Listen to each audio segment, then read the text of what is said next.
We want to introduce the guest for today, Dr. Frank Rogers, who is the Muriel Bernice Roberts Professor of Spiritual Formation and Narrative Pedagogy. With a title that long, it must be really great, Frank, to fill a post like that. He's also the co-director of the Center for Engaged Compassion at the School of Theology. He's written several books. The one he wrote on practicing compassion was one of the top 5 spirituality books in 2016, according to U.S. Publishers. John Cobb, can you tell us a little more? You were a colleague with Frank on the faculty for a while. Well, I think that you've given enough information. I would just say, we commented earlier that he's the only person on the faculty now who was my colleague when I was still on the faculty, but that was a long time ago.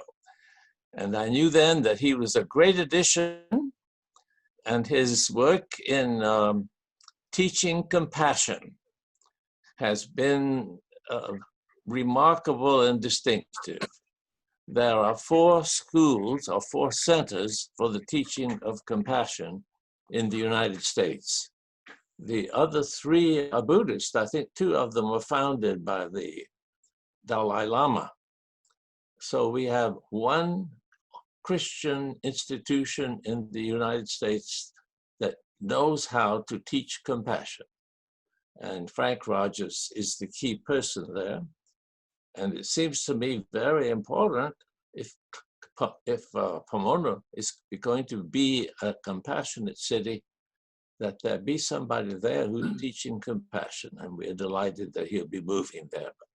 Frank, welcome, welcome, welcome. We want to hear from you.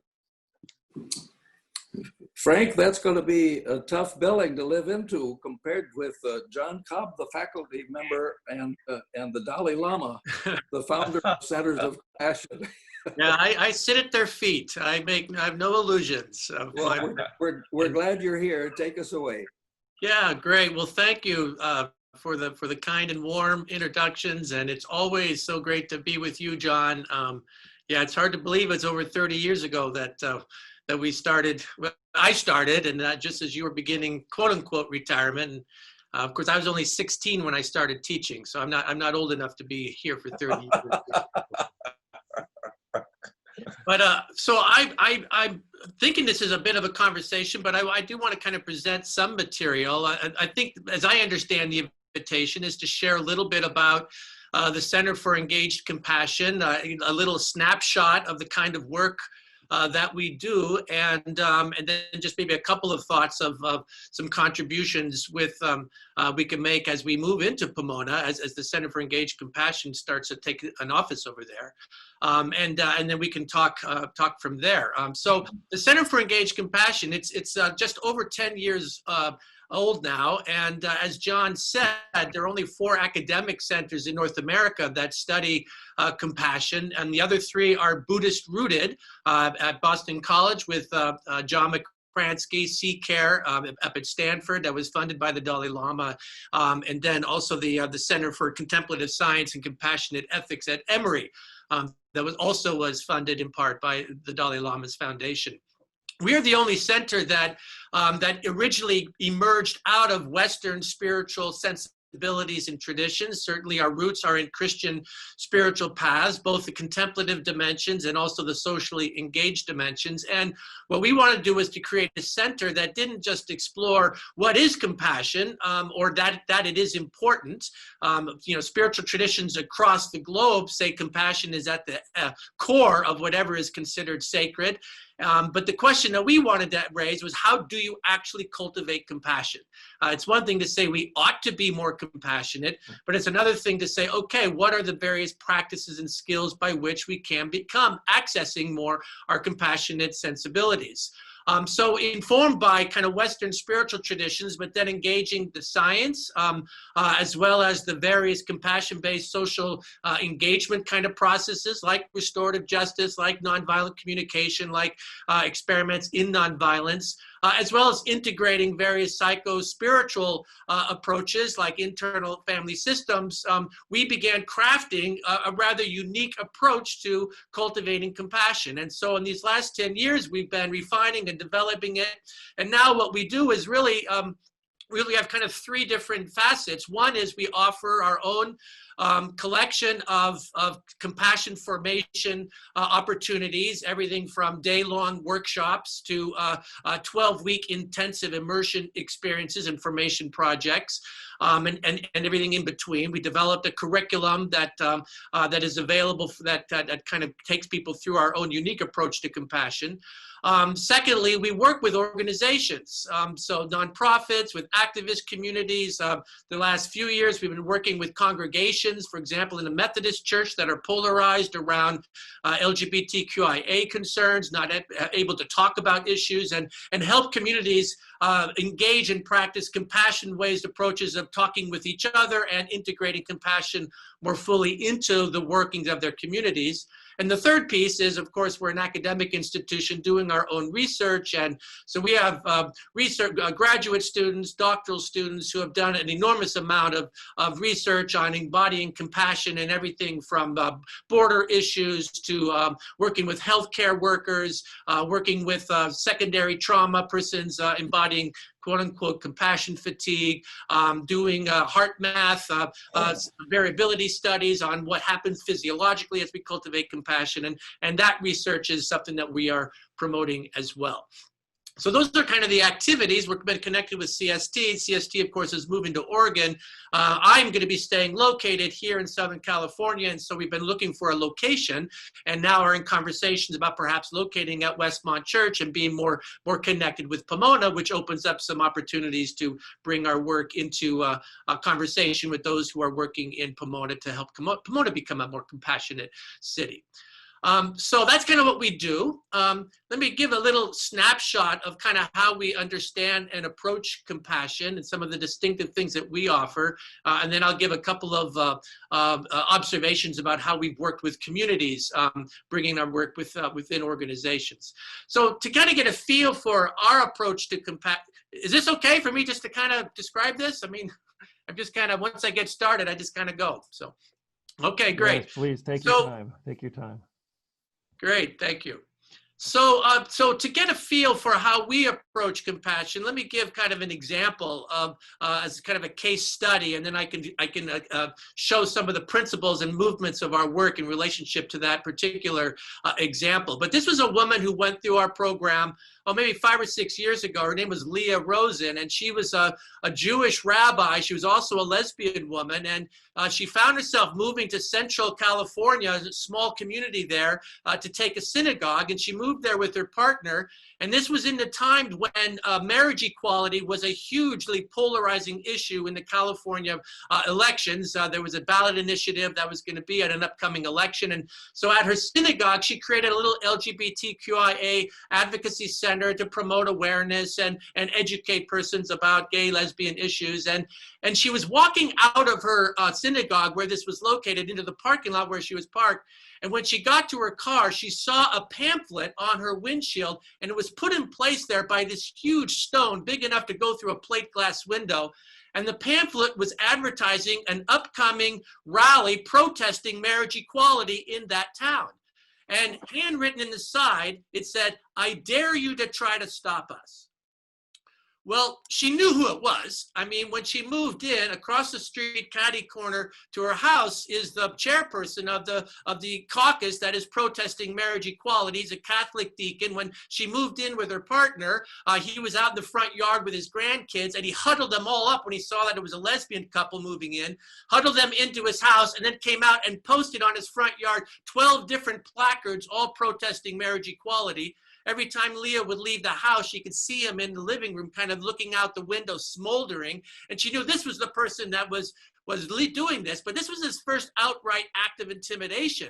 And you can imagine what was happening in her. Part of her was like, oh yeah, you want to see us, you want to protest? We'll be right across the street. We'll be screaming louder than you can scream. And yet part of her is like, wait a minute, I have to live right across the street from this person. I mean, if I just try to meet him with the same kind of energy, I mean, it's just going to polarize out of control, and we've got to live in the same community. And she's conflicted inside. And so what she does is, what our particular approach to compassion says is, we do have a compassionate core, but when we are activated, it's very difficult for us to access that. So we need to take a little bit of time, what we call taking the U-turn, and just tending to what are all the things that are happening inside of us. And let's listen for what the yearnings and the cries and the needs are underneath our own reactivity. And so as she's kind of mindfully, kind of groundedly trying to hear and get to a more a grounded space, listening to what is happening inside of her, she realizes that she has competing needs. I mean, part of her wants to stand up for her dignity, doesn't want to swallow her own dignity as a human being and let this go unchecked. And yet part of her recognizes that she lives in the same community with this person, and she wants to be able to respond to him in a way that could promote relationship and promote them living together in the same town. And so as she realizes she wants to find a kind of a win-win situation, she begins to find herself getting a little bit more curious and a little bit more creative about what is going on. So she does a little research about this guy, finds out he's a Catholic deacon. He's got a particular passion for animals. He does these fundraisers to donate money to the animal rights shelter in their community, which actually she shares because she herself serves on that board. She also finds out he's got this particular passion for making chili. I mean, to hear him tell it, he makes the best chili in the state of California. And every summer he'll do a big fundraiser, and he brings out pots of chili, and he dares anybody to make better chili than him. And as she's getting to know him, she comes up with this great idea. So that Saturday, when there's the rally on the corner protesting marriage equality, about a dozen people with their signs out there, across the street in the park, Leah has gathered a bunch of her friends, and they are holding a chili cook-off.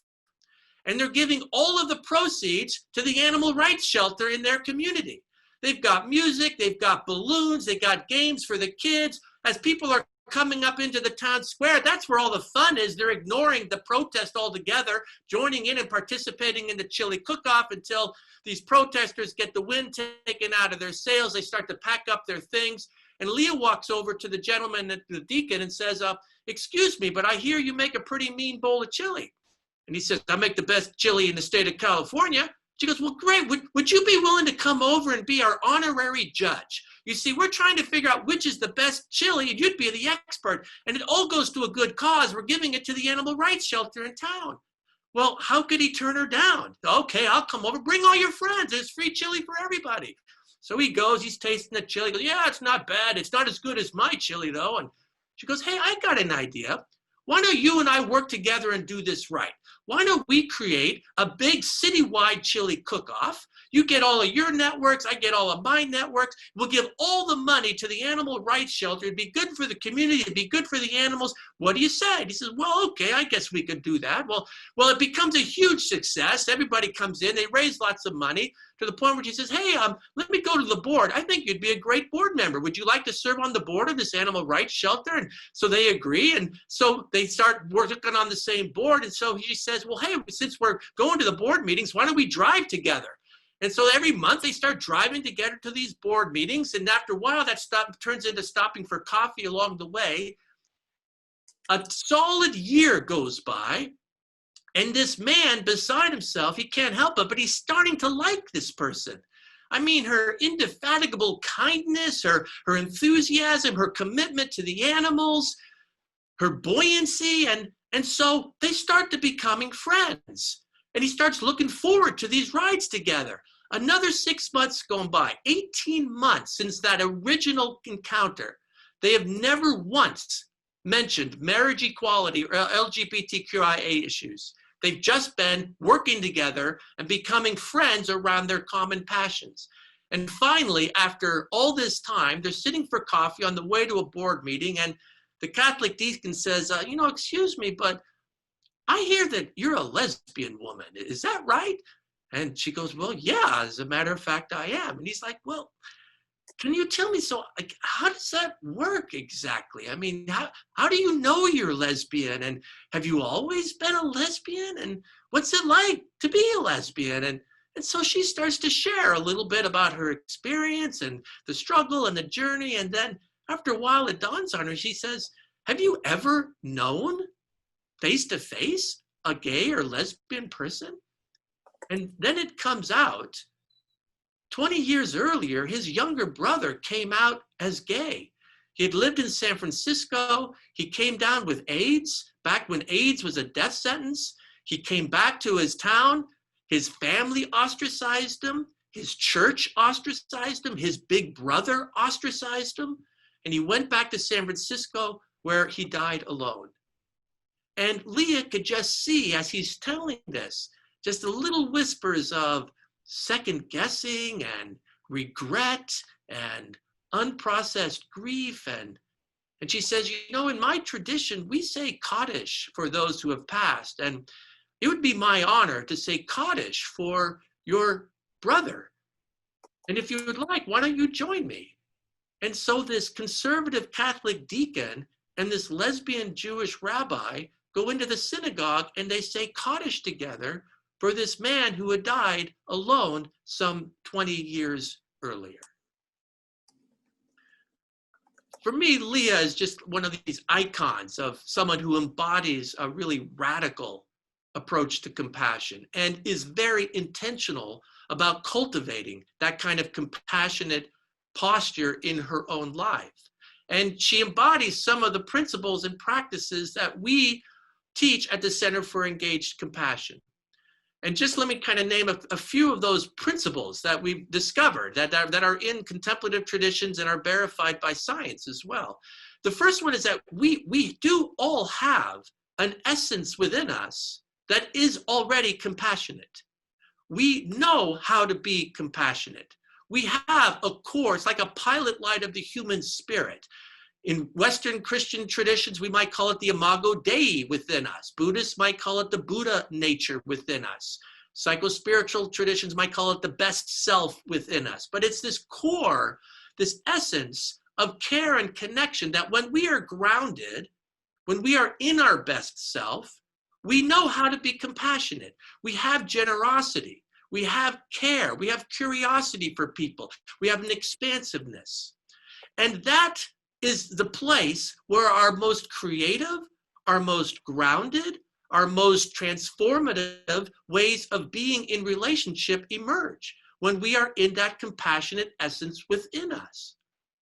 So a lot of compassion training is really about helping us access capacities that are already inside of all of us. Attachment theorists have demonstrated this empirically, how we are wired for connection. In fact, how we depend upon connection as infants, to have caregivers that are seeing us and getting us empathically for us to be able to access our resources for common connection systems. And in the absence of that, we become reactive, we become distressed, we become analytically depressed and whatnot. The second observation is that while we have an essence, we don't always live in that essence. Oftentimes we get reactive. We get anger, we get indignation that kind of fuels us, or we get anxiety or fear overwhelms us, or depression or grief or behavioral impulses that drive us to be workaholics or to binge watch Netflix, or voices inside of us that kind of hijack the inner world of our consciousness, the driving the bus of our consciousness that beat us up or are judging ourselves or others. This is what Ignatius of Loyola would call interior movements, the various activities and energetic impulses within us of emotions, of behavioral impulses, of voices, of fantasies that can take over and sort of drive the bus of our interior world. Most spiritual traditions try to suppress those, try to manage those, try to push them away, try to let them go. We've often demonized them in different traditions, that these are poisonous emotions, that these are demons that we need to throw against the rocks and push away from us as much as possible. I call that, it's like trying to push a buoy underwater, right? It always keeps pushing back up, no matter how much we try to manage our own emotions or impulses, trying to strangle them. They're always going to come up, and they're going to come back even stronger.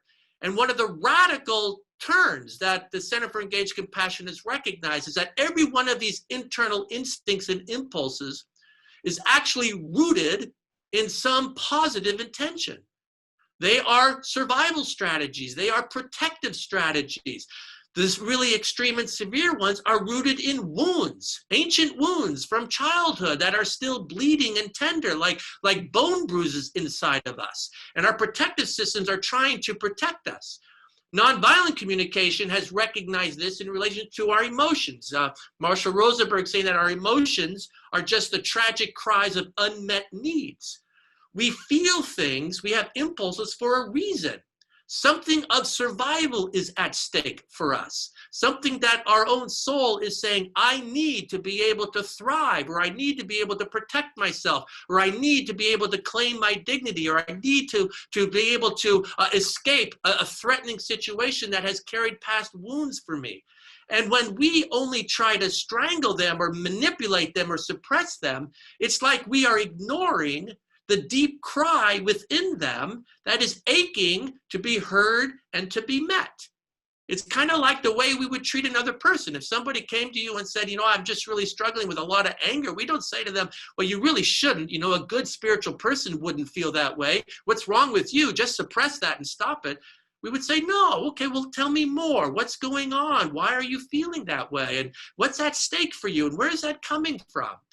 But we don't do that with our own interior lives. To give the same kind of caring attention to the angers, the reactivities, the impulses within my own self that we would to another.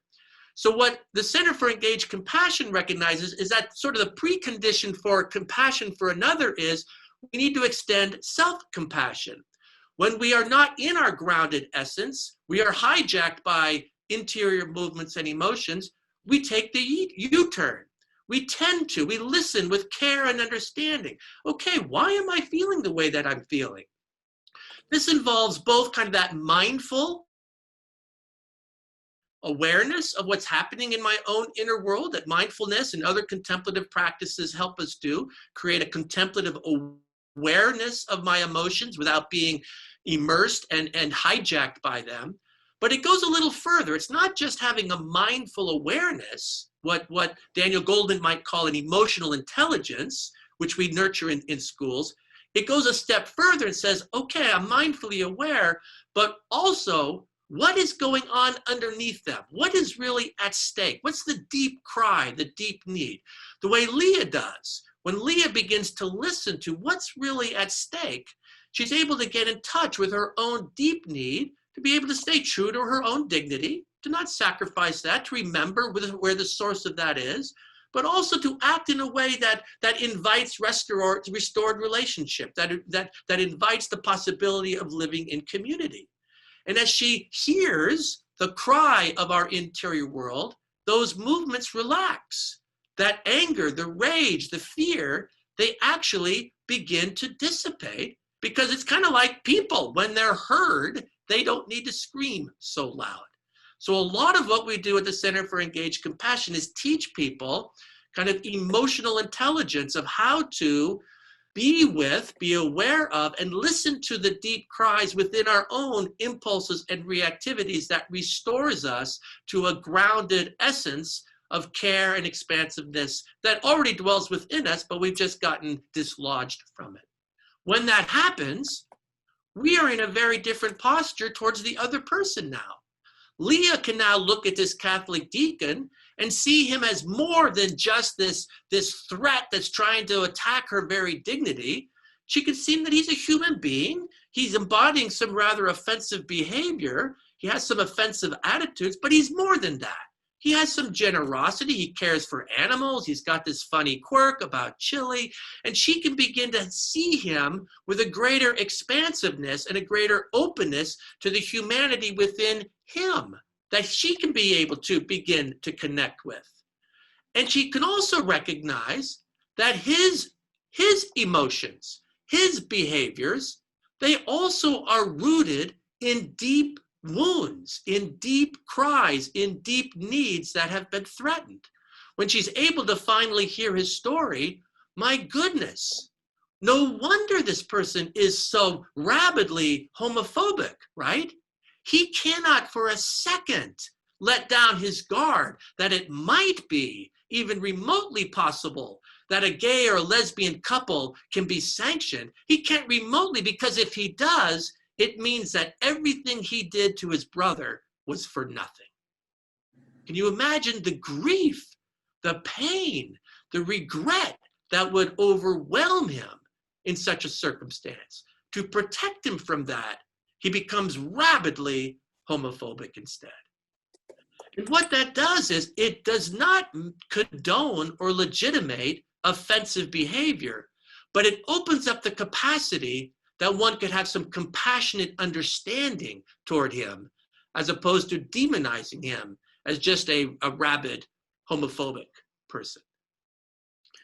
When that becomes possible, she can begin to try to hear his story, to connect at him at that deeper level, to invite him into relationship with the end game, not just of being able to push down his throat, we won the marriage equality war, but rather to win over his heart, to be able to cultivate right relationship that will have its own political implications for him as an afterwatch. So what the Center for Engaged Compassion does is we teach abilities and the kinds of practices that help us be able to become regrounded in our best self when we are reactive, driven, impulsive, to access with self-compassion, to really tend to and restore our own interior lives in ways that open us to the possibility of cultivating compassionate connection with others. And we actually do this in increasing levels of difficulty in our programs. We start doing this with beloved others and friendly others. But then we start, what does it mean to do this with persons who push our buttons, with people who trigger us, and then towards people who really are embodying destructive and offensive behavior? What does it mean to be able to stand true for justice and dignity while also treating this other with humanity and with dignity, inviting compassionate connection without condoning or legitimating offensive behavior in any way? So this is a kind of work in the approach that we take to compassion. There are some distinctive dimensions to it that are informed by Christian sensibilities. Certainly this notion that this work is rooted in a sacred reality that holds all of compassion, all of the universe in compassion, and reconnecting with our own sources by which we taste and remember our own belovedness, like attachment theory would suggest, is one of the unique things that we help persons do. This U-turn, intending with self-compassion and trying to listen to the cries within, is really kind of the interior application of the radical hospitality of the kingdom of God. The kingdom of God that invites all people around the table. All people are invited into the beloved community. There's the wisdom sayings of Jesus about the kingdom of God also lives within us. What would it be like to extend that radical hospitality to the community of my inner world? Parts of me that get angry, parts of me that get guilty, parts of me that want to flee, parts of me that want to fight. A radical hospitality to that, all that multiplicity that lives within us.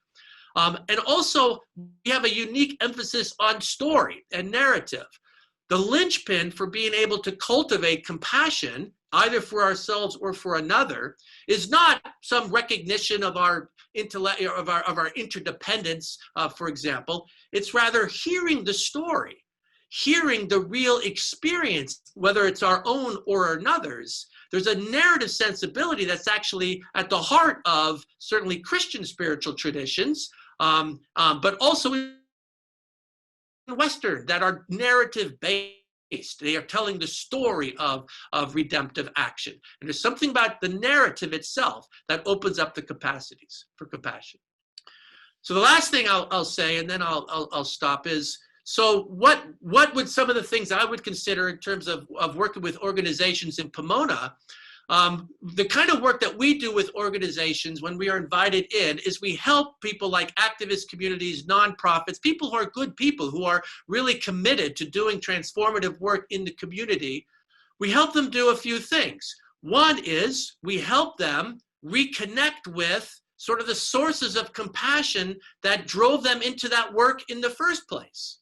The reason that we do our work, the reason we are involved in healthcare work, for example, or that we do a nonprofit on immigration issues, the reason that we do this is because of our original compassion. We care about people. We care about the world. We care that there be healing and restoration in the midst of this. However, some of our research has shown, in fact, Carrie Backer just did a dissertation on this, is that persons get dislodged from the original compassion that brought them into their work in the first place. And that is one of the key ingredients that leads to compassion fatigue, is that we forget, we get disconnected from that sense of purpose, that sense of vocation, that sense of that well-being and hope and optimism that drives us into the work in the first place. And helping people reconnect with that original compassion, whether it's school teachers or nurses or people who are working on the front lines of LGBTQIA issues, helping them reconnect with that is intrinsically restorative. A second thing that we help them do is the kind of work we do can be activating. I mean, we get reactive, we get indignant, we get frustrated, we get overwhelmed, we get irritated, we get despairing at how long it's going to take. And our own best work, our most creative, our most connective, our most compassionate, does not come out of our reactive states. It comes out of our center, from our essence. So we help persons not demonize all these reactivities, but rather recognize that these different feelings are themselves needs rooted in them that are aching to be heard and tended. Whether that be the need to be able to remember, I'm holding true to my dignity in the midst of this, or to be able to reground in my source of hope, or the need for me to be able to take a break and get a rest because I'm starting to get fatigued and I need to have some time for self-care. So cultivating the capacities for self-compassion to restore us when we are interiorly activated is a second thing that we do. A third thing that we do is we help people distinguish the difference between empathy and compassion, which is one of the Achilles heels of helping professionals. So many of us in this work, we are naturally empathic. And what we often do is we take on the feelings of the people that we're working with, which is literally what empathy is. Empathy is feeling the feelings of another. It's affective resonance. It's affective isomorphism or mirroring. So when I see you in pain, I start to wince. I feel that pain. And we say it like that. I feel your pain. It's not really your pain I'm feeling. I'm really feeling my version of your pain, but I'm genuinely feeling pain. That part of my brain that feels pain when I'm in that situation, that's what lights up when I have empathy for another in pain. Or conversely, if I see somebody just outraged and indignant at how long the injustice is happening, and I get outraged and indignant, I am empathically resonating with them, and the parts of my brain where I feel outrage and indignation are what are activated. Or even if I see somebody celebrating something joyful in their lives, a teenager kicks a soccer goal, so excited, and I get so excited for them too. That's empathic resonance. I'm feeling joy alongside their joy. But empathy is not compassion. In fact, Tanya Singer, the social neuroscientist who was like the world's leading authority on empathy, she didn't know the difference between that. She thought empathy was just, that compassion was just empathy in relationship to suffering. In fact, she got Matthew Ricard, who was a Buddhist monk, and she did MRI experiments with him because she got this grant to measure the part of the brain that gets activated during compassion. She thought it was the empathy part of the brain, and she puts him into an MRI machine and asks him to feel compassion, so he does the meta practice of compassion. And the part of his brain that feels pain, it barely even registers. And Tanya Singer's thinking, I thought this guy was like the world's best, most compassionate person. He can't even feel anything. What's the matter with him? And she goes, Matthew, are you concentrating? Are you really feeling compassion? Yes, I'm feeling compassion. Are you sure you're not distracted? You're thinking about lunch or something? No, I'm feeling compassion. And this empathy center of the brain, she's got a live MRI. It's like barely registering. Like, what is wrong with this guy? And so finally she says, Matthew, is it possible for you to feel the pain of another person? He goes, yeah, it is.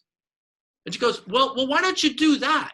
So the way he says it, he thinks of this BBC broadcast the night before of these Romanian orphans that were emaciated children. They were alone. It was heartbreaking. And sure enough, the pain center of his brain where empathic connection was suffering, it just glows like brighter than she's ever seen before. Oh my gosh, he is able to feel compassion. She goes, great, thank you, Matthew. We're done. That's all I need. And he says, what? You're not going to leave me here, are you? He goes, well, what do you mean?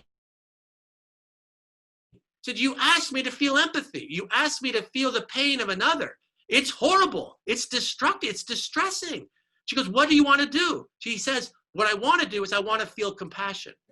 Okay, well, why don't you do that then? And so then he cultivates compassion with the meta practice.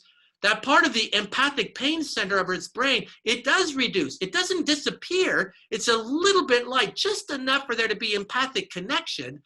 But another part of her brain that she wasn't even paying attention to lights up in a hugely significant way. And it's the part of the brain that releases oxytocin, the love hormone.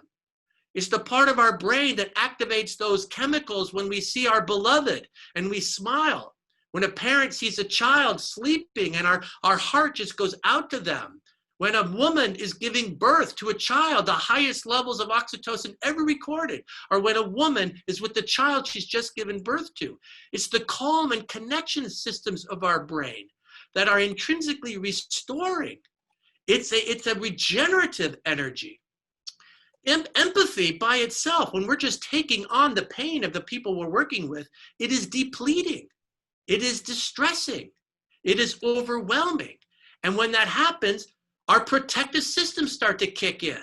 We become more irritable. We aren't able to sleep as well. We become more detached. We start going through the motions of our hospital routines instead of really being present. We get more irritable in our relationships.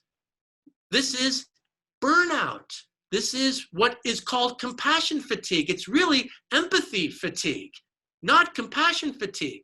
What she discovered was that compassion is the antidote to empathy fatigue. That when we access the compassion within us, it becomes a restorative, regenerative experience. We do get tired, but it's the kind of tired we get after a nice vigorous exercise or after dancing or being engaged in art or lovemaking. You know, that energy that is restorative. It puts us in flow experiences and it feels good. It feels alive. We need a rest, but we just need a rest for our body to reestablish itself. We don't need escape from distress from being around someone. This confusion is rampant within caregiving communities. And so helping persons not only be able to understand the difference, but be able to transform empathy into compassion is the next thing that we do. And then we help them in the midst of their work when it's so easy just to get lost in the routine and the motions and the busyness and all the different to-do lists that we don't take the time to compassionately connect with the people with whom we are offering our services, to help them be able to do their work in the way they most yearn to, out of compassionate connection, which again is actually restorative. They did a study with doctors. Doctors says they don't have time for compassion because of all the different things that they have to do. So they took a trial group in Manhattan, taught a group of doctors compassion, and asked them, all we are asking for is 60 seconds. Just take 60 seconds. And what they found was that the doctors felt better about the care they were giving. The patients absolutely felt like they were being seen and heard in a much more effective way. And the doctors thought that the time was off because they had more time when they took the time to do that, because it was a replenishing, timeless experience, not a watch the clock, I got to get out of here experience that helped restore them in the midst of this. So helping persons do the work we are invited to do, but from the place from which we most yearn to do, is what we help people already doing great work, help do it in the way that brought them into the work in the first place.